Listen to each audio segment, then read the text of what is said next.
Welcome to Smolder, the Professionals Applied AI podcast.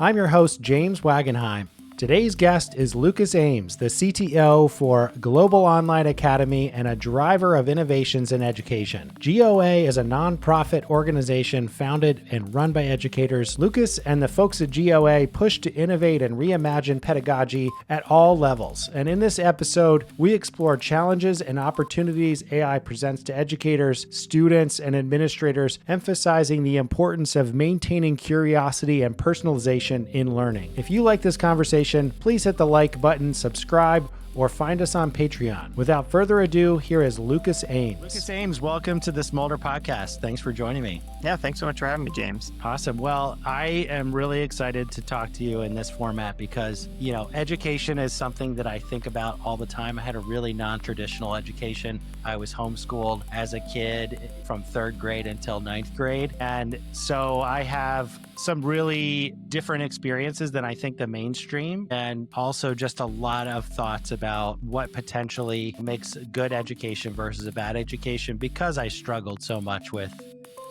finding a good curriculum. My parents actually weren't that great at the educational process. So I was really grateful to go back to school. And so, I just really thrilled to have you here, because I think that education specifically is at the forefront of what a lot of folks are facing when it comes to understanding their experiences with AI, because it sort of leaves us wondering, as we introduce more and more automation, we introduce more and more capabilities to shortcut some of the work that was difficult for us in the past. Where does that leave us in the process, and how do we continue to grow as individuals? Yeah. I mean, so much of what you said resonates with me. And I imagine a big part of homeschooling for you or really anyone is frankly just a desire to see your kid be curious about things and to learn things. And I think, for me, working with education and technology for over 20 years now, I think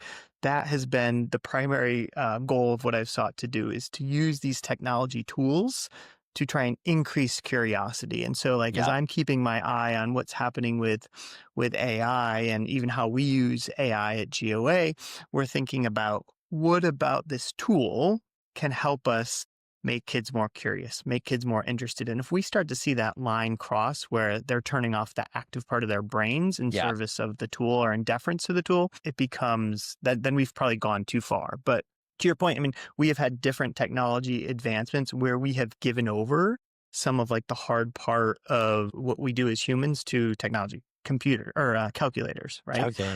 Calculators are a huge thing. And we still, as teachers, have gone back and say, we still value that students understand basic computation in the elementary school levels, and they're tested on it, they're assessed on it, they learn it. But at a certain level, they're using exclusively calculators to do the advanced parts of mathematics. And so AI does feel different, I'll be honest, but we've gone through this before.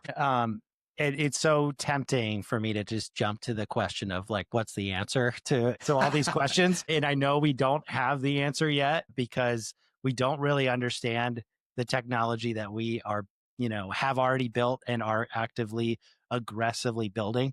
So that being said, I went back and looked at some of the earlier articles you did over the past couple of years around AI.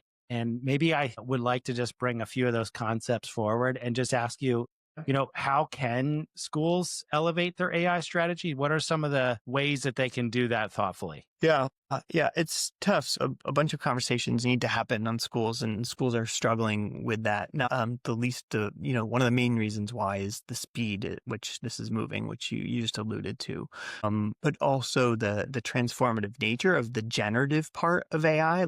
This is quite new and different for teachers. When I was in the classroom about 15 years ago, I was a history teacher, and the big question was, how do we make an essay question not Googleable, right? If it was not Googleable, you could not find that answer. And so you had to construct it yourself. Well, that is thrown out the window now because, AI and the LLMs are smart enough to generate those answers. So, But at that point, we had to step back when Google became, omnipresent on laptops and with kids' devices. We had to say, what are the skills that we really, really hold dear to that we want to continue to teach students? And what are the skills? And this is the hard part with AI, I think, because it's moving so quickly and is so powerful. What are some of those skills we have to let go? Yeah. And so I think schools have to be willing and ready to have that conversation to be like, you know what? Like back then it was like, we don't need to have kids memorize a timeline anymore. We are Yeah. spending so much time on rote memorization, like the Mm. lowest form of intelligence where they say, okay, here's the Stamp Act, here's the Mhm. T Act, here's, and then this The is how we stuff get that to you revolution. disregard as soon as you walk out of the door for a lot of people. Don't remember it.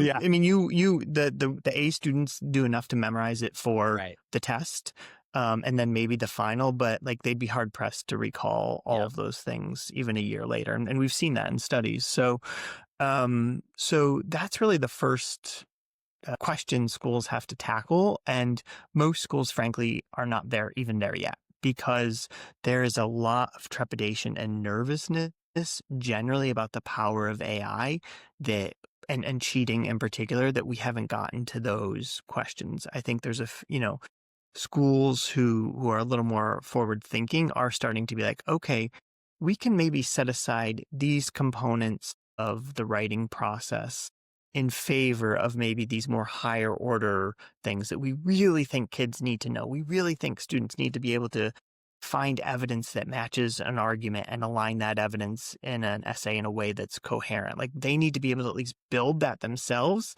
even if they're going to turn over the part of the grammar piece to AI, right? Yeah. Which has been slowly happening, frankly, for 20 years. Yeah. I mean, one of the things that sort of strikes me as you're sharing, it's really just making urgent the questions that have always sort of posed educators, which is how do you come up with systems that are scalable to educate children and adults even? And it's a really tough challenge so that you can make it systematic, you can make it measurable, and that you're not just having people do things like rote memorization or switching away from a mode of engagement. And I think that's really tough to do at scale. I think it's tough to do even on a one-on-one basis. And I think educators have a huge challenge, and AI just made it way more of a challenge. And so I'm curious, like, given that there's been more or less a complete paradigm shift in terms of how we're starting to think about what it means to take work home and bring it back to school.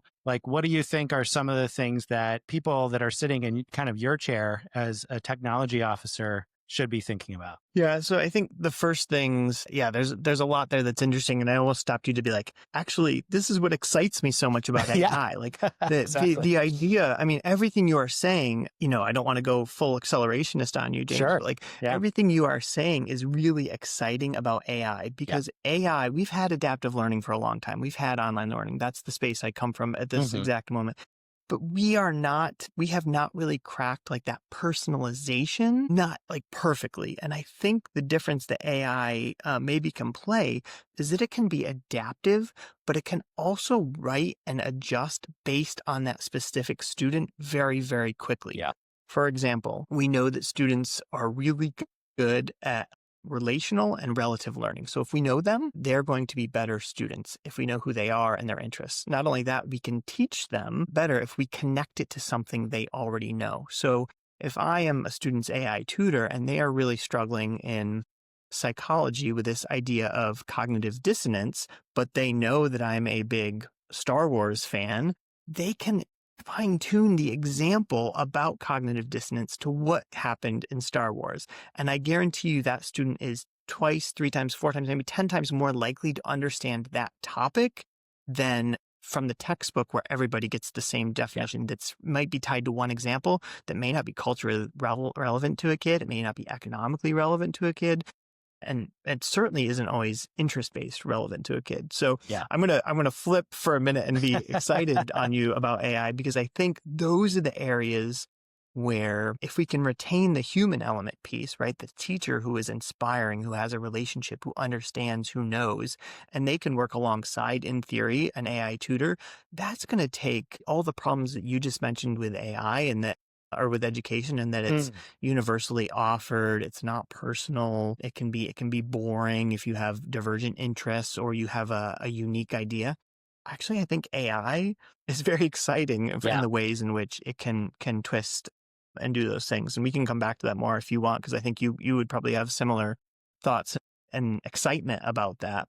Yeah. Um, but you asked me, I think, about the, sort of the problems it's causing. And I think some of the very, very legitimate fear and concern that teachers have for educating students in the era of AI. And I could easily and flippantly tell you they're just worried about cheating. They just don't want kids to cheat. Really rooted in that is a concern that when they do that, they aren't learning.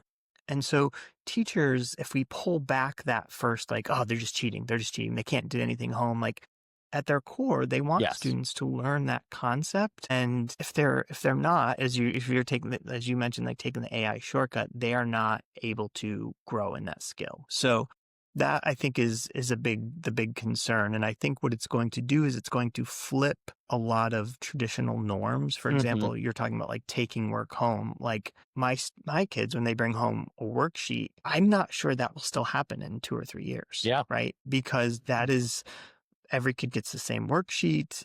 They can take a picture of it and AI will tell them the answers. And so I think it's going to shift, maybe not work at home, but like what type of work is done at home. Yeah.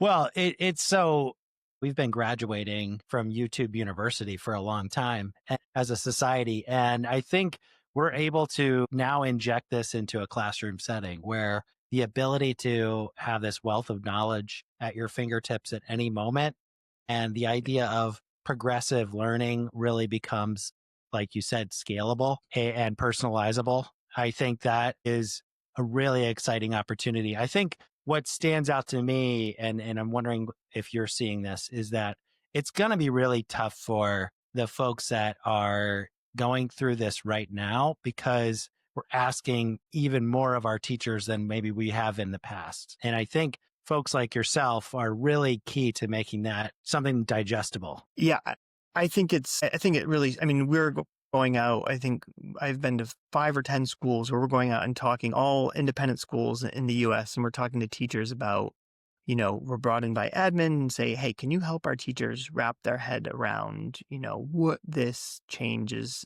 going to mean for them? And I think similar to how we need to engage AI with students, like it really has to start with empathy. You did it when you just asked me, and you're saying like, this is a tough moment. Like this is like, Hmm. we are asking you to take everything you've learned and maybe flip it on its head, maybe think about it differently. Like you maybe have been doing this for 20, 30 years, 40 years.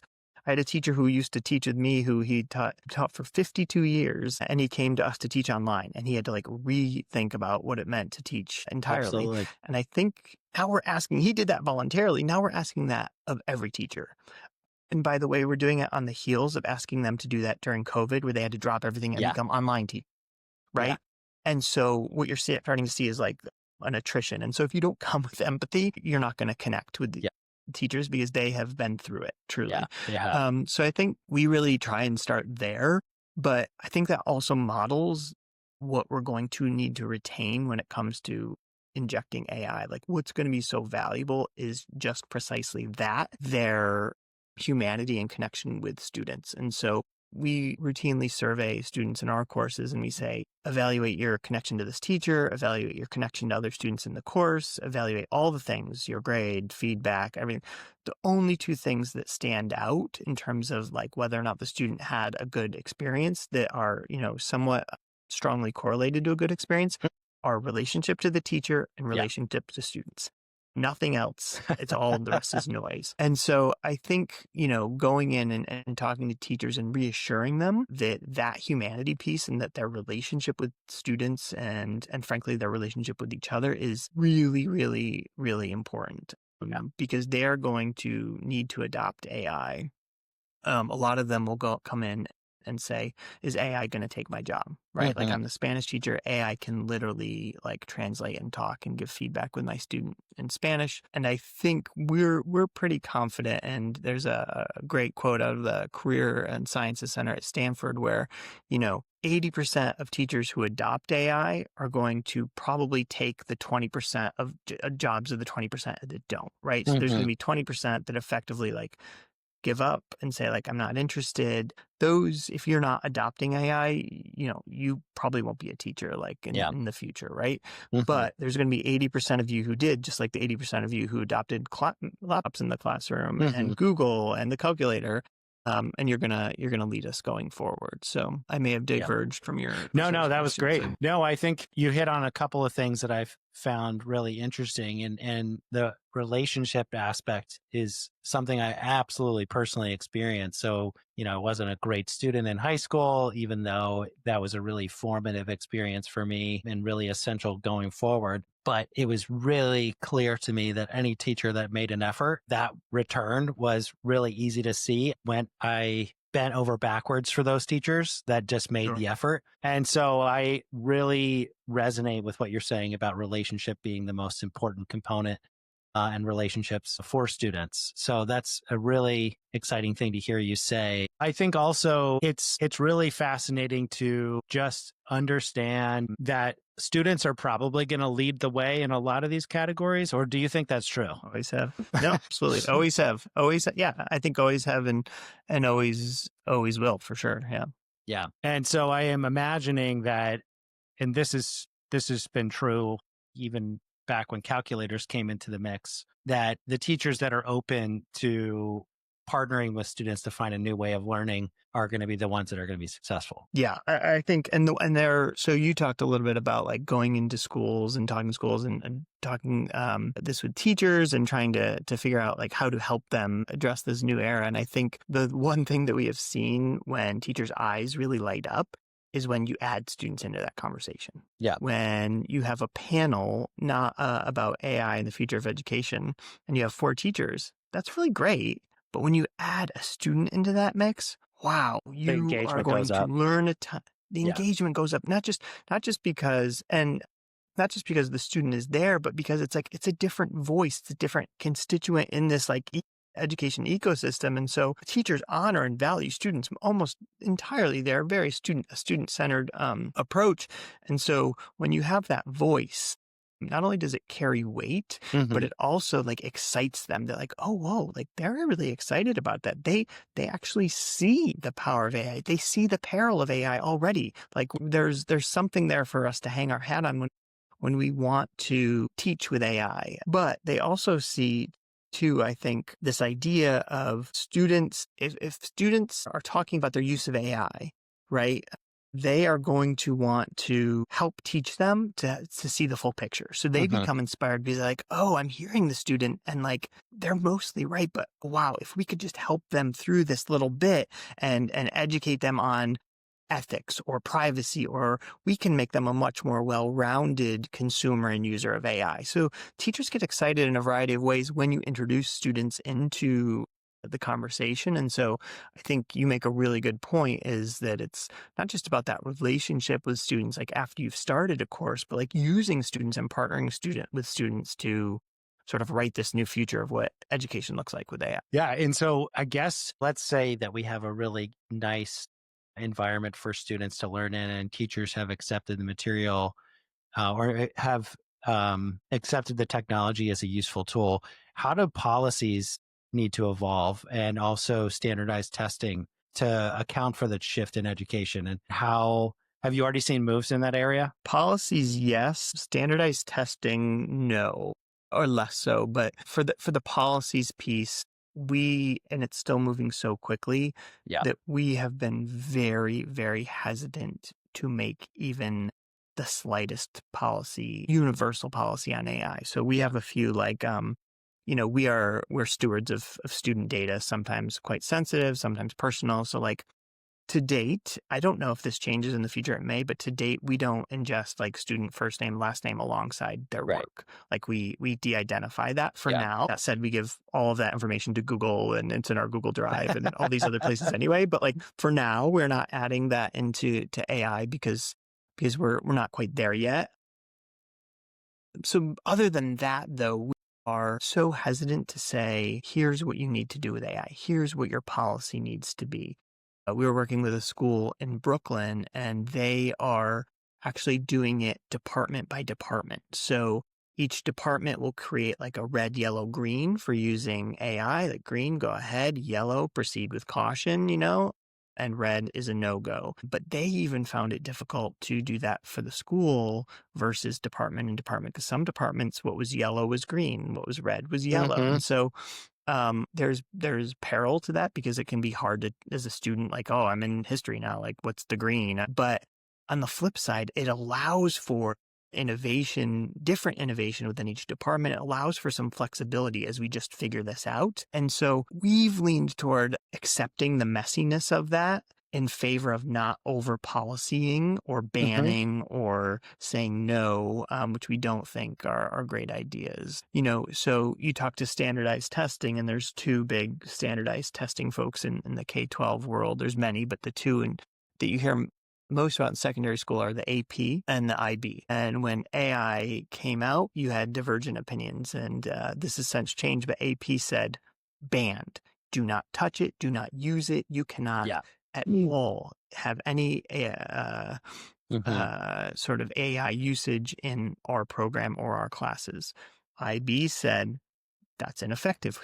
It's impossible, first of all, to ban Yeah. throughout the entire Or program in the school. But yeah, so what I think that was reflective of more than the ban or not was this idea of what their current program looked like, right? Like the AP is very content heavy. It is very memorization heavy. And while Mhm. they've made some movement more toward a more applied approach to those courses, like you're still in AP US history memorizing 500 years of facts and bringing them to the test for the objective portion. So whereas the IB, I think, is a little bit more application analysis and synthesis, so they can lean into that program a little bit more, is my good catch though. So yeah, so I think we're seeing some of that play out places. There's a fair number of schools. The biggest ones initially, you may remember when AI first came out, was banned in New York City and LA. Right. Like there was just no, can't use it. Yeah. So those will be interesting. I think those will be interesting to watch. Probably what will be more interesting to watch tends to happen. What signal do the colleges send? Mhm. Because college admissions is such an important piece and is seen by parents as the important piece, whether that's Right. fair or not, of high school. The message they send down will probably manifest itself in secondary schools. Yeah. That it makes a ton of sense. When it comes to banning, I think about the New York Times article that just came out over the weekend. And I'll have to look up the name of the author, but he tried to live, I think, a couple of weeks without AI and tried to not expose himself to AI in any way. And he was basically living the Amish lifestyle because it has been integrated into everything we do, and we don't really realize it. Everything from food to electricity and to simple things like taking notes and things like that. So it's really, I can't imagine a student trying to avoid all of those pitfalls. And I can't even imagine a teacher trying to regulate all that stuff, especially since actually detecting AI in a reliable way that's not hoovering up kids that are innocent of plagiarism. It sounds really daunting. Yeah, and not possible. I mean, we when we go work with schools, very rarely do we try and coach and take like a Yeah. facilitator's approach rather than telling them do this. Right. Except for the cheating pieces, because there is no fully accurate detector for AI, and they're all looking for that. Again, with deep down, I think good reasons, but we're like there's no effective detector. Yeah. I mean, I think in general, it would be nice if we had good watermarking on our main tools that are offered. And so that you could actually detect it. But, I think there is enough, the cat's out of the bag in terms of models that are not in the hands of these large providers. And so there's always going to be alternate resources that generate non-watermark sources. So it's going to provide us with a false sense of security that you can identify AI generated content. Yeah. Yeah. I would love to think there's a perfect watermarking. I mean, even for my own writing, like, Yeah. my wife and I were just talking about this. Like, she's like, I love the M dashes. I'm like, you should stop doing that. Like, every time I see an M dash, I'm like, oh, AI, oh, Yeah. and I'm like, and then we're like, oh, how terrible is that? Like, now we're like all like so like self-conscious about like our own, like, this is mine, I swear. Like, check the Yeah. Google Doc history. I typed this in there. So I would love to think there's watermarking or some proof, and maybe we will find that with images and video to some degree, but text I think is going to be hard. And like you mentioned, like any kid can, any somewhat technology adept kid can download LM Studio today Yeah, and run a local model that is quite good, pretty good. and probably just get rid of the avoid that Mhm. as soon as we find a rule, the kids will find a way It's not worth the around time that. probably for a lot of I don't think applications. so. Yeah. Well, yeah, I mean, I think that makes a lot of sense. And I guess now that I know that technology providers for education are probably rushing like everyone else is to plug this technology into their offering. What are some of the offerings that you feel like are showing up that are really good and maybe some misfires that you've seen? Yeah. So I think one that's really good, and it's because of his deep roots in ed tech, but also as a teacher, is Conmigo from South Yeah. Con. And Khan Academy was one of the first to sort of consider this like flipped classroom model. And I think his approach and his understanding of pedagogy will make that successful. And I imagine you'll see schools embedding it. I really do believe that any sort of like side tutor, like a personal tutor, Hmm. um, that approaches things in a coaching, supportive, facilitated way alongside a teacher who's guiding the larger curriculum and program for a student will just be really, really valuable. If you think about the inequities of students who can get tutors, students who have access to that, schools that have access to that, like that could really come a long way with leveling the playing field for folks. If you are taking, even just take SAT prep, like who can afford SAT prep? It's only the top slice here. But if everyone for pennies on the dollar can have this side tutor that as you're going through an analogy, it can help you see what you did wrong and connect and teach you a new word. And then over time, track and identify areas of weakness. So then it populates new questions for you that are specific to your growth. I think you can take that. SAT is a terrible example because they're the last thing we want people focusing on. We'd much rather, take up welding or something they're guiding them with, which would be a more interesting skill. But I think that that's incredibly powerful. And I think those will be very, very successful. Yeah. We are thinking we are a pretty progressive entity, a GOA that is actually taking what would be considered maybe an unprogressive stand, and that we're starting to offer AP courses for the first time ever. And we Cool. have really good reasons for doing that. The main reason is most of the students who come to us to take courses are super passionate and super interested. And for all the ups and downs of the AP curriculum, it does draw students who really want to dig into a specific topic well. So we're doing that. At the same time, we're considering we don't want to lose the important progressive curriculum, Hmm. competency-based curriculum that we always do for our courses. And so how do we make sure that we also get them the content that they need to excel in the AP curriculum? And so we're actively considering, can we build our own guide on the side for students that Absolutely. knows the AP curriculum? Like I don't even need to teach an LLM AP and really understand that, but also that the teacher can go in and fill in notes based on what they're seeing. And so when Lucas logs in to his AP tutor, it doesn't just give me unit 6 because we're on unit 6, but it also might throw me back to unit 4 because I still quite haven't got, when to shift a supply and demand curve versus when to move along the line or something. Right. And so I think those type of tools are going to be home runs if they're done in conjunction with a teacher. Where I think we're going to struggle, and I think this was just, I don't want to misstate which publication it was in, but there was just an article about a school down in Texas, which is effectively doing online AI school. Right? The coaches and the guides are anywhere but in the classroom. They are, global regions throughout the world. Maybe it's Philippines, maybe it's Colombia, and you sort of submit a support ticket to get their support when Right. working with the Right. AI tutor through the curriculums. Well, those are humans, and I don't want I say Sure. that there's no humanity there. There's no relationship, right? Right. And so these are really just almost like automated factories of AI learning that are devoid of, I think, really any connection. And I don't think those are going to last in the long run. unless the social fabric of who we are as a people would sadly move in that direction. And Yeah. I don't think we believe in that as humanity. I think we will lean toward, the other side. And I think those tools will do quite well. I also think, yeah, go ahead.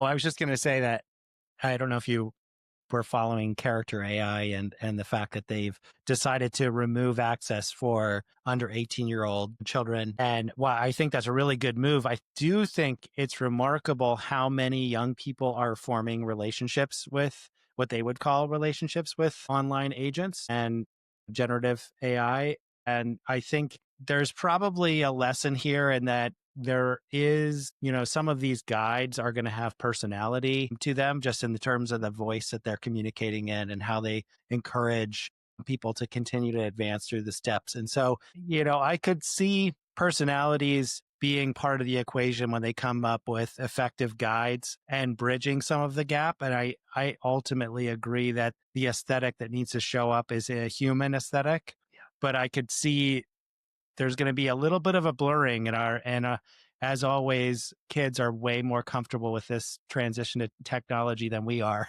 Yes. Yeah, I think you're absolutely right. There's absolutely going to be a blurring, and there are definitely going to be, side tutors who have full personalities and engage. Even Mavis Beacon had a personality. So sure. Yeah. Yeah. Yeah. I wonder if it were me developing that, I would certainly try and guardrail that some. Yes. And I think what you're indicating, though, is like there will clearly be those who do not, and there will clearly be kids for whom that relationship is valuable, right? Mm-hmm. Kids for a long time have found important relationships online when they couldn't in person, Absolutely, or they found somebody who could connect with them. And I think that's been one of the great benefits of social media and being online, and that may also be will be with AI. And I'm not sure. It's scary some ways to think about, because I think, well, it will be useful for a fair number of kids. I'm not sure we fully understand the impact or the downside of that. But I think, the character AI piece, or even if you think about like a therapy piece, like not every kid's family can afford to send them to therapy, right? And not every therapist is good if they do. And so, I feel very torn by even that piece of a student using an LLM, which is not a licensed therapist, to support them. And yet, as we know, Sam Altman just said, there are a huge number of folks coming to ChatGPT just talking about suicide alone, let alone larger therapy things. It was like 1.5 million or somewhere around 1 million. It's just a remarkable number. Is a 7-figure number. And I'm very torn on that, because I'm not sure what the apples to apples comparison is. There are licensed therapists out there who we're going to be worse than AI. And so and AI is going to be bad at times. And so, like, how do you evaluate that? I don't know, but I know that it could help a lot of people, just like an AI tutor could help a lot of students and nudge them forward. We're thinking too of like students in the US who maybe, live in nice towns and have friends and people around. But what about a student in rural Pakistan who wants to learn as well? And maybe they truly don't have anyone else who's could be part of that learning community with them. And so they're looking to AI for that. Like, that sounds really cool. And the pitfalls are many. Yeah. One would hope that there's going to be lots of competition in this area so that we come up with good tools. At the same time, when we think about the test subjects are going to be students. And so that's always probably been true in education. How do we do that in a safe way? Yeah. So it's a great question. I think there really does need to be some robust studying and analysis of what's doing this. And so we are going to rely on researchers out there like the Ethan Mollocks of the world, and hope that we can, X or 20X him, so we can continue to study and understand the impact of this. That said, to your point, like, we have never really been super great evaluators of our own education system. We have let it largely languish from, the early 20th century, where we were effectively like building factory workers. And that system is, the curriculum is not all that different today. What you see in the classroom might be, but like you get the history, you get the writing, you get the math. Like it's pretty much hasn't changed despite the fact we in our gut feel like it's not hitting the mark. Yeah. Um, a and so I think, and I worry that we don't have the infrastructure either scientifically or culturally to accept the scientific results to move education quickly. It just moves so slow. So we will be probably learning from our students. So the good news is I think there's increasing numbers of models that are trying different things. The Mhm. micro school movement now is very, very big and super popular. Like it is something like when I work with a lot of independent schools, when they're thinking about competitors, it's not just the public school or other independent schools. It's these micro schools that are popping up in areas throughout the country. And some of them are like a homeschool co-op type, but a lot of them actually are just schools that want to try different models of pedagogy and Mhm. instruction with lower infrastructure costs. So you might have one, you could even think of like a mini Montessori or, Waldorf. We have all kinds of different approaches that are popping up that micro school are not, that I think we're going to start to learn much more faster than we do when we just have private, public, private, public, because it's slow for us to gather any insights from that. And they are also like deeply entrenched institutions for their own style and ways that being pushed and pulled by micro schools, by smaller private schools it's going to be really, really good. And I would guess that's where we're going to learn a Yeah, lot. a Uh, lot. but as you said, it's going to be with the student as the participant in the experiment. And if we knew the answer, we could build the perfect school right Of now. course, We wouldn't. we don't know the answer. I mean, Yeah. I said that intentionally, provocatively. I think one of the things that gives me hope is that humans and children are inherently curious, and they might not always be curious in the ways that teachers would like them to be. And they develop their own passions. But I also think that supercharges their ability to have a future and direct their career in a way that's satisfying. So I guess, how would you divvy up the responsibility of education from everyone from administration to teachers to parents to students? What does that portion of the pie look like? Yeah, I think it probably starts with administrators and school leaders and thought leaders, because they are the ones who have the time and the privilege of time Mm, to think intentionally about what the whole system looks like, right? And so those folks will then be able to teachers are literally in class from 8 to 4. Sometimes if you coach till 6, like they are busting their butts just to work with students each day. So it's not that yeah, they can't take the big picture yeah, approach, it's just the it's really time is hard. not there. And Yeah, so they need the support of the administrators to say, like, here's our vision, here's what we believe, like, let's hold true. Like, when we partner with AI, the first thing we have to say is like, and when I go into schools, is like, what is your mission? We do this, this, and this. And they're largely the same, but like they think they're all different, but like, this is the mission of this school. Like, this does not change with it. You cannot let this change. The right. minute you let this change, you are changing who you are as a school. So Yeah. hold your mission dearly, plus AI. How does AI enhance or improve your mission? And that takes the administrators and leaders to think about. And then you sort of have like middle leaders who might be instructional coaches, or, the elementary school principal, who translate that into practice for teachers. And I don't mean that in a way like they're doing it for them. I mean, you have to then help them grow so that that can be translated into practice. That might mean professional learning. That might Hmm. mean time in the summer to study. It might mean rising up exemplars in the faculty meeting, but you have to really help connect what's happening in the classroom to the vision that's coming in. So, and then as a teacher, you are responsible for, I do think, and I say this lightly because you're responsible for so much, but Yeah. you are responsible for thinking about AI, how it impacts your classroom, the pros, the cons, how your students will be using it in their lives, how you want to prepare them to use it, and leveling up yourself. Like there is a leveling up Mm, that's going to happen for hmm. all of us because it's so new and different. And so there are distinct roles to play. And sometimes those will all cross over, of course. But we didn't mention too the student, right? Like there is a really important role for the student. And I think the good educational leaders and administrators and teachers will leverage students to help them in that process. Yeah. Yeah. That makes so much sense.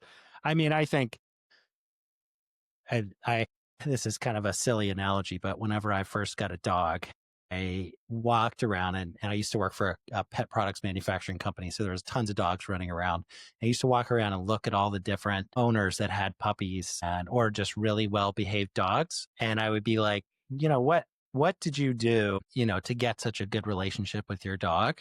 And I just heard over and over again for the ones that were successful, they were like, well, first of all, we started out with a breeder, and the breeder would match the personality to us. They would watch us, watch how we were behaving, watch our temperament, blah, blah, blah. And then we just had a great relationship with the dog. And so I took that insight and I went to the pound and found this like amazing puppy that didn't care whether I was there or not.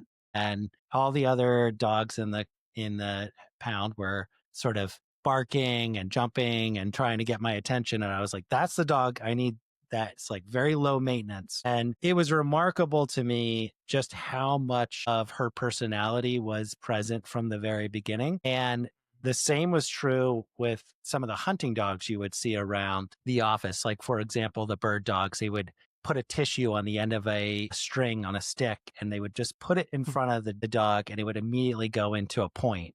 And it had never been taught to do that. It just had it baked into its makeup that, if you see a bird, you point and that's going to help you get your quarry. And so that just sort of struck me like how many of these behaviors and motivations that we have are sort of baked into our personality from the beginning. And I think back to my experience as a student and as someone who was largely self-educated. And again, this is sort of an area that gives me hope that regardless of the missteps in technology and the teachers that are maybe less engaged than you'd like them to be, or the administrators that lose sight of the mission and are focused on different things. I do think that students have sort of a lot of capacity baked in. And I think that that same curiosity also probably drives the teachers and administrators to level up and to gain and improve their own education. So I have a lot of hope in that regard. And I think that we put a lot of pressure on our educators as a society and, maybe don't give them enough breaks to recognize that it's also the responsibility of the student to educate themselves. And we're doing the best we can. How much grace should we have as we're going through this process? For educators. Yeah. Lots. Yeah, I think a tremendous amount. I mean, it's even what you just said. There's so many things about what you said that resonated with me, but even with what you just said about partnering, a pup with the owner on a personality basis. This is something that teachers and students deal with every day. Yeah. We know that every teacher brings certain strengths to the classroom. And I think good department heads and administrators say, play to your strengths, be who you are. Like if you're not the teacher who goes in and sets their hair on fire and goes crazy, like, well, be who you are. But inherently, who you are is going to connect with a certain portion of those students. That's so true. And is going to maybe repel a certain part, and through no fault of your own, through you just playing to your strengths. And it is the same as how we make friends, how we interact with people. Like that is just human nature. And so this is a challenge I think that teachers and students have been working with for some time. A side note, as like accelerationist hat, like if you're talking about giving a personality to that character AI tutor, geez, like if it does match with what inspires a student, that's going to be better for that student, right? That is going to be better to have someone, again, we'll see like that. Especially some of the students that are just really uncomfortable with certain social settings. I mean, I remember in really young students that would just seal up themselves and like could not emerge into the classroom like everyone else was having fun, So yeah, it makes a lot of sense. Very, very, very hard. So I think that, so that's that resonated with me. But I think also like what you're talking about with students, and I think what is so inspiring to teachers, and it's very similar to to my golf game. I go out and play 9 holes. I might get one shot, but it's the one shot that brings me back. Like sometimes teaching is kind of like that. You go out for 9 periods a day, and you get that one shot that brings you back the next day. And it is exactly what you mentioned. It is the sort of that unbridled curiosity and optimism and resilience from students that I think is really going to carry the day for them, for teachers who stick with this. And I think we'll eventually see through good use of AI, through good Mhm. support of AI, that like, oh my gosh, like this student, like I would have never been able to connect with them in that way. But this AI example connected with them, going back to the Star Wars cognitive dissonance, and like now they're back and they're excited, and like I feel good about that. I feel inspired. I feel like I impacted the student's life, and you did it with this tool of AI. You didn't AI Yeah. didn't do this. It was you working with this tool that helps contribute to that curiosity. I will say, for so long, we will go in and do parent teacher conversations, and we're pretty lucky to have a couple curious kids. And they say, what are your goals? And I'm like, they need to at least be as curious as they are when they end the year as when they started, Yeah. because we see students, and it tends to happen middle into high school, schools really just take and extract all curiosity from students. And Mm-hmm. so that is such a shame. And like, if we want to get inspired by this technology or inspired to do something, it's like, might education eliminate that extraction of curiosity and foster it instead? And I say that as an educator. I don't Of say that course. against teachers. I'm saying like Yeah. that is the way our structures are set up. And many Yeah. teachers would say, I see that. And so, because you see so much power in it, as you so eloquently said, and I think teachers do as well, what's the system and what's the use of AI that is going to ensure that curiosity is extended and not Hmm. contracted? Yeah. I mean, I think it definitely resonates with me that personalization is one of the missing things in that whole equation. And like you said, it really does. This technology does enable personalization at a hyper level. And obviously, we have to come up with the right ways to deploy that capability. But, I think that it is remarkable that teachers face so many challenges in terms of students being motivated in so many different ways and having to find ways to motivate them and get them to certain standards that we've set across the board and generalized. It's a real challenge in and of itself. It does seem like pretty exciting that we could have this level of personalization such that we really get inspiration that carries through the entire year and through high school, et cetera, into college. I am curious, what are some of the ways that we can help educators get up to speed in a way that's not a really big burden? Like, what are some of the methods that we can bring them, help them level up? I think the first step is starting by seeing and showing how AI can be effectively an intern for them. There's a lot that Mm, teachers do that we can take off their yeah, plates with AI. I can remember as a classroom teacher getting a tough email from a parent and responding to that and belaboring over that email for yes, yeah, half hour or something, and just yeah, really making sure I got that right, because it was maybe contentious, or maybe they were upset, or whatnot, or maybe I felt strongly. And I think that those type of things, AI is very, very helpful at. I think things like when you're a teacher, you have to write a lesson plan, or you have to do a curriculum map, or you map your whole curriculum for the year, right? These things can take weeks to sit yeah, down and be like, does this make sense? Does it align? What are the gaps? Like, you yeah, really have to do deep thinking to make sure that works. Starting to take that is not, maybe that's 1 out of every 10 teachers' superpower. The other 9, that's busy work.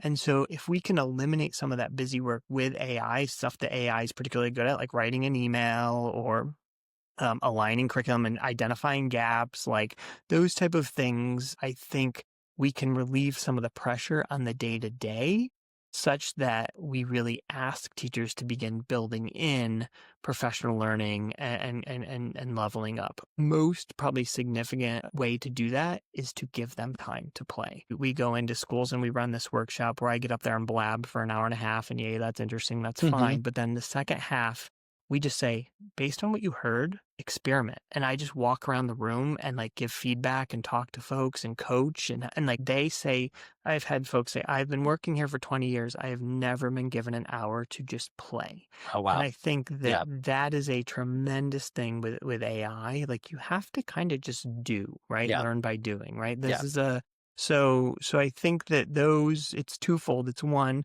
help teachers understand, and some are doing this already, some are just learning, some are not sure.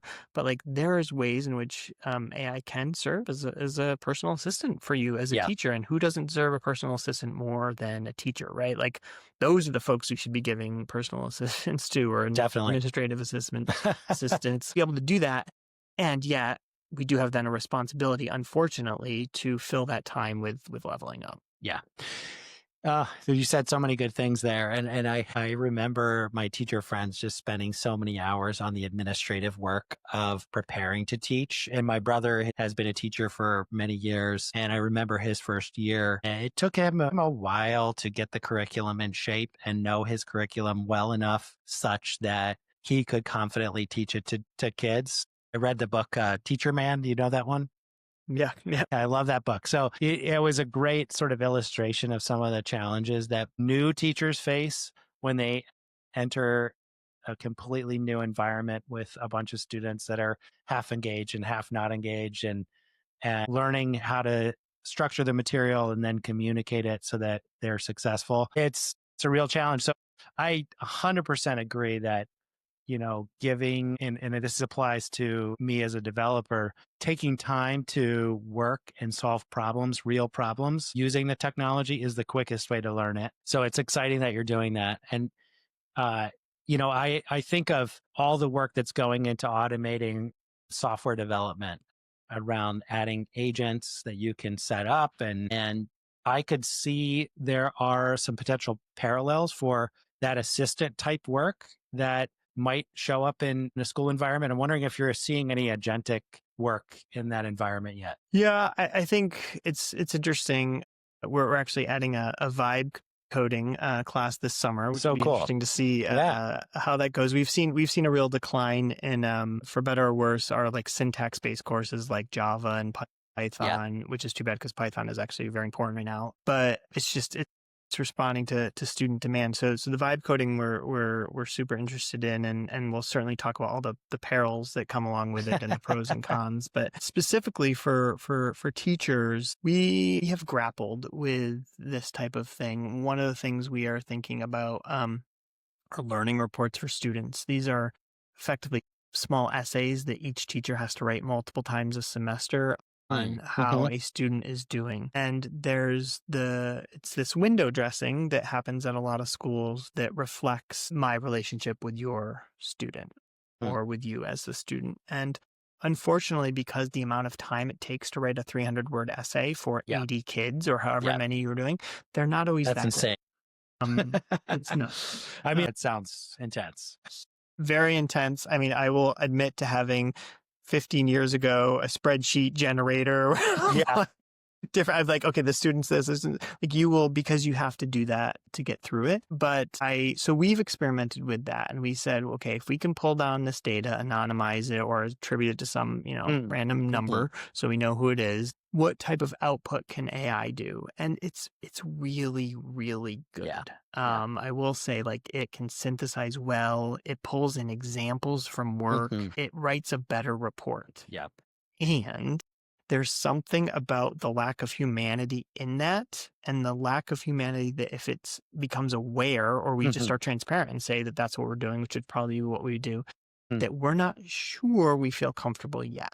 Yeah. So we're building it's not agent, but it's an agentic like tool that can pull pieces of data from other parts, synthesize it, pick the data it wants, anonymize it, It's brilliant. request a synthesis of that from the LLM, and we're toying with giving that to teachers as a either like notes, like here's some bullets you'd want to include in your report, or giving it to them as a paragraph and saying you are responsible for editing this in your voice and as you, or you just rewrite it, right? Because if you're not happy with it, but we're doing that all like very carefully, not because we don't think it's better, but because the message that that sends about our program, which is relationship based and human based at its core, may not be the signal we want to send about the program, even though the function of those reports is to deliver specific evidence and a message about that student, right? Yeah. So This- we ask ourselves, like, can we shift? Can we write that report and say, like, this is just a report. It is not a human report. It is a Mhm, computer mhm, report of what your mhm. student did. And oh, by the way, since the teacher didn't have to write 80 of those, they now get to call you and talk with you as a human about Yeah. what's happening in the course. Or the call that Yeah. used to be 10 minutes is now 20 because they actually saved 40 by not having to write that report. And so Or an that hour. we Yeah. care about, or an Yeah. hour or four, right? If you're editing it, like, so I think that type of like agentic piece that where we can kind of mix and match and pull, we have to be really careful with the privacy piece. But I think you can see it similarly too with what I was saying we're considering for the AP courses where the agent can sort of understand what's happening in the class, pull that data, understand what the teacher is saying, and then it's sort of like this tutor who writes the piece. So, it's not a full agent, but there's agentic components that are Yeah. synthesized and delivered to the student. I think those are coming. Yeah. That's really brilliant.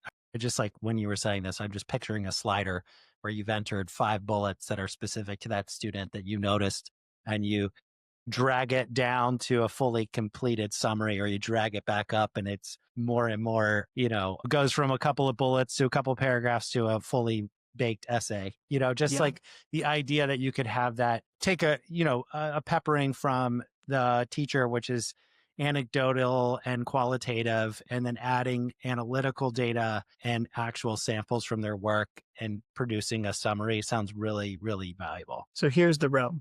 So we will have teachers come to us and say, if we are doing this, how can we enforce teaching every student to do a 5-paragraph essay? Right? Like, what's the difference between us doing this?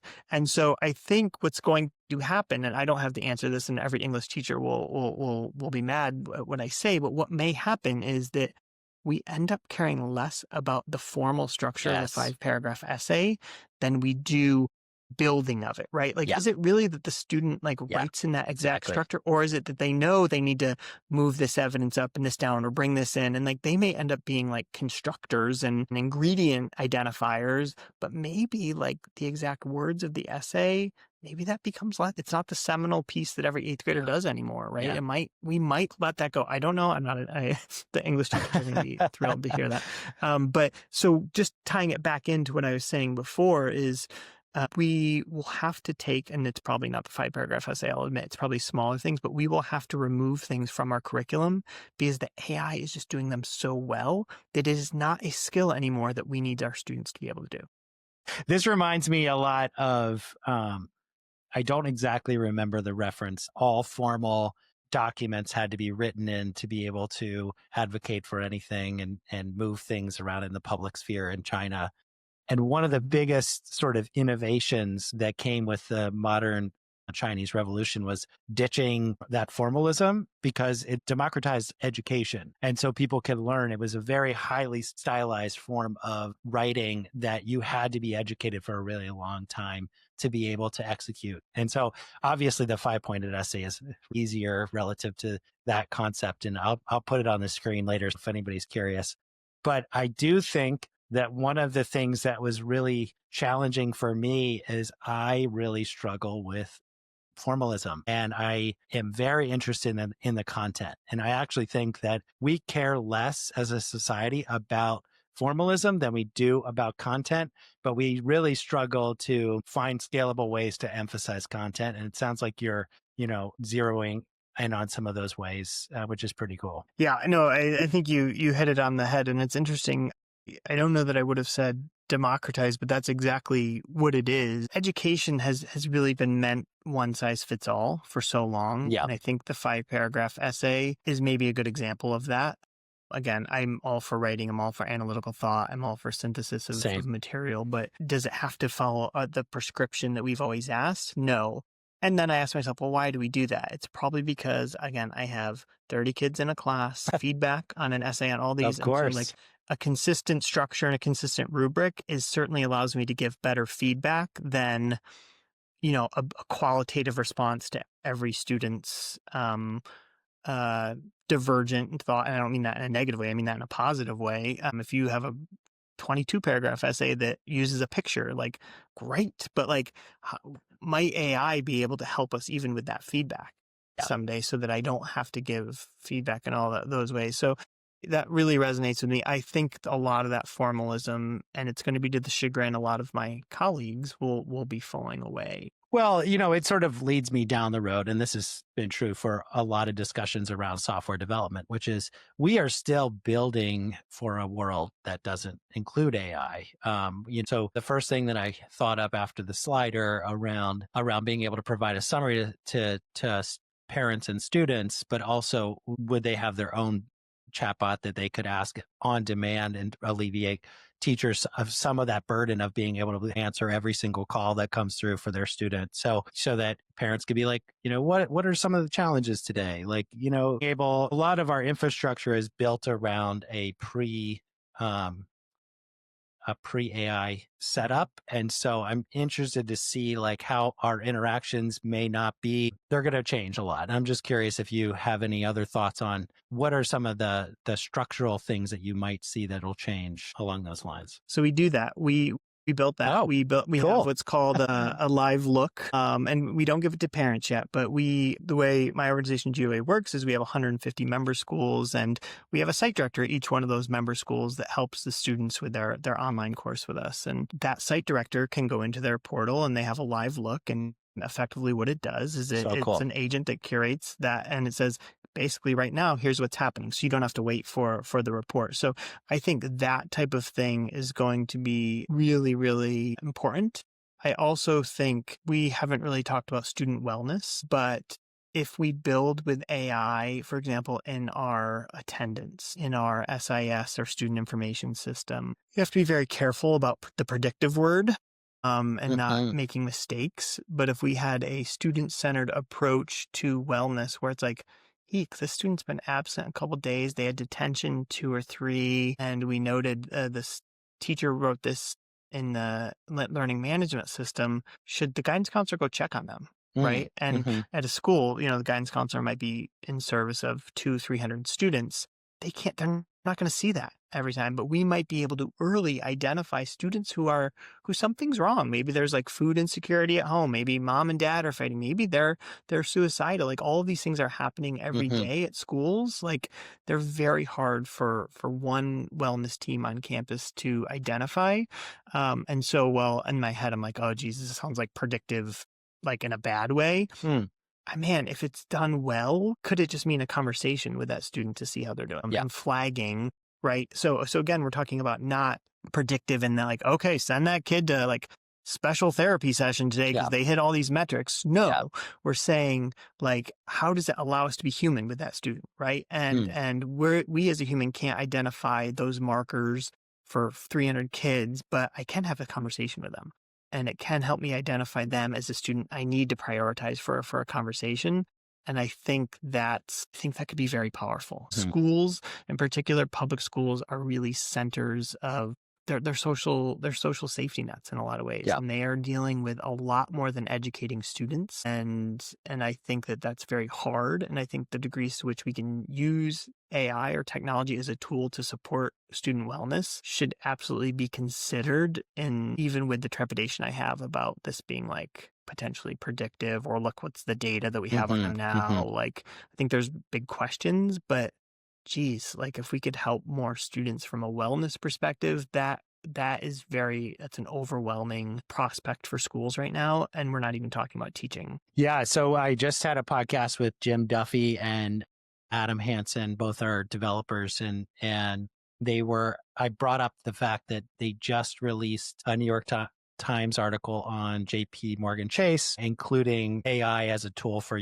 generating reviews on employees. And I just wanted to get their reaction. And Jim had a very interesting insight, which I found completely compelling and also made me think, especially in the context of what you're saying, which is he really loved the reviews because it allowed him to get all the insights into, what they call glue work, which is work to approve pull requests or code reviews and Mhm. all the chats that they do to help other people. And it was able to assemble that into, bragging about them in a way that a manager really never could, because it doesn't necessarily align with maybe a specific goal, or, it's much more personalized feedback that really you can be proud of. At the same time, one of the things that strikes me, I think is really important for teachers, for administrators, and especially for students is space and time to grow in their own way. And so I'm curious, with access to all this information at our fingertips and, all types of surveillance,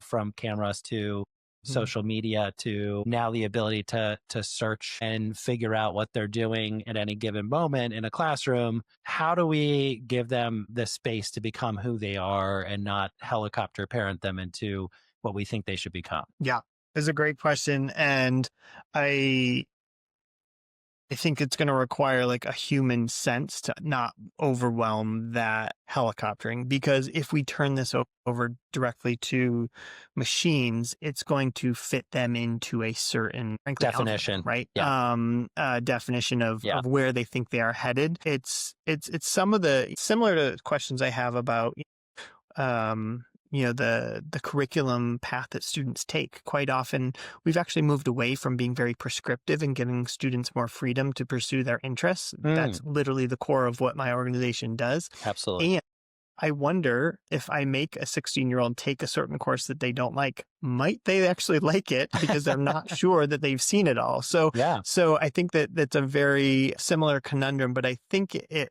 means that human piece. So when I'm saying like these are markers of perhaps wellness not going awry, like attendance, not coming to the cafeteria, detention, whatever, I don't know what they are, right? But does that mean action, or does that mean human intervention? And I think when it means action, as we saw in Baltimore the other day, the kid had like a Doritos bag and they identified it as a pistol. And so they came and just like, tackle the kid, cause trauma.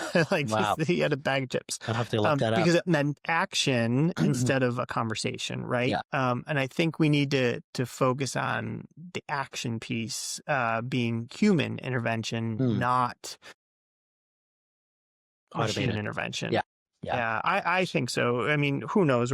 Things are moving so quickly, but like because as everything you just said, it puts them into this idea of like being an algorithm or a predicted outcome, and it doesn't give the freedom for students to meander and veer outside the line, like you said of yourself and in your own education. Like, that's I think that's frankly true for almost every student. It's just that there's a fair number of students who are really good at playing school the way school is done, and that's their strength, and it doesn't obviate the need to identify a course for those where maybe it looks like this, right? And I think that's where predictive models and algorithms can maybe take us down the wrong path without some human stepping in and being like, hey, have you considered this? Hey, what about this? Or that might not follow that trajectory. Going back to what you said early in the conversation, that relationships are absolutely key to making all of this work. And that is a really awesome sentiment to close on. So Lucas Ames, thank you for joining the Smolder podcast. It's been an absolute pleasure. Thanks so much, James.